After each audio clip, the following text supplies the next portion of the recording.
Hello!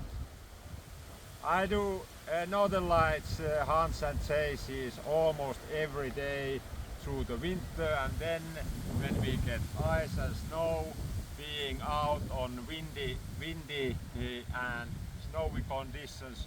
So most of the people are asking that how to dress. So the idea is to be warm, not getting too sweat, and still staying nice and pleasant with the wind and water and ice and snow. So the thing is that of course the equipment counts. So the most important thing is to have boots which are fit for water and snow, because if it's plus degrees then the snow will melt down, and if you only have a dry like snowproof boots, you will end up in problem when the snow starts melting, and then you get the upper layer, you get first wet, and then it gets frozen, and then your toes are already out of picture. So you last only 1 hour or 2 hours, not whole day. So the most important thing is that the upper layer is water resistant. When you walk on the snow, it will absorb all the water out. Then the other thing is that you have options to add layers on it. I have such a way that I can use these ones on very cold weather, and then I have wool socks, and also I could have a small layer, but it's now it is still plus degrees, so not too much layers to get sweat. And if you buy your boots, don't buy your summer size boots. Buy one size more, even sometimes 2 size more, if you know that it's -20 the whole trip.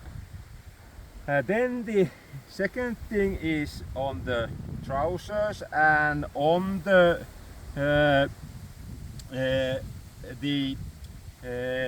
jackets, that you have option to remove and add more layers. So the easiest way is to have zippers.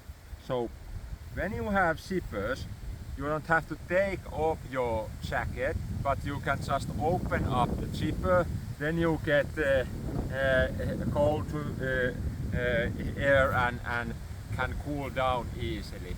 And the thing is that when you go on the vehicle, for example bus, car, that kind of a trains, you have to first remove the upper jacket, because otherwise in couple of minutes you start having too warm, then you start sweating, and then it's annoying. So avoiding the sweat is the number one thing when adding the right layers on the top. And then the most important places where you start getting cold is around your neck, and then with your hands. And the thing is that balaclavas can be used, so it's easy to add them or remove how you like. If it's going against the wind, you might need it, but then if you are on windshield, no need. So easy to remove, easy to add on. And the thing is on the gloves, that most of the people, they try to find this kind of a leather gloves which seem to be warm when it's -10, but then when you get -20, -25, you start losing your fingers, because they are separate. So the thing is to get a bigger gloves, like this kind of where you can pull off your thumb and put it in the center of your hand. So then you keep yourself warm also in the very cold and windy weather. So look at the weather forecasts. If you know that next week it's going to be very cold, then trying to find at least sustainable boots, because the toes get so easily cold, and also the fingers, and the fingers can be adapted, but the toes cannot, because you are dependent so much on your boot. So the finding the right boot is important. And with the hat, I use light hat, so I can add light on. It's around Christmas time, for example. At 3 o'clock we already have fully darkness, so whole evening you might need some kind of a light to navigate. So these are the important things, how to use your dress when you have found yourself a suitable outfit.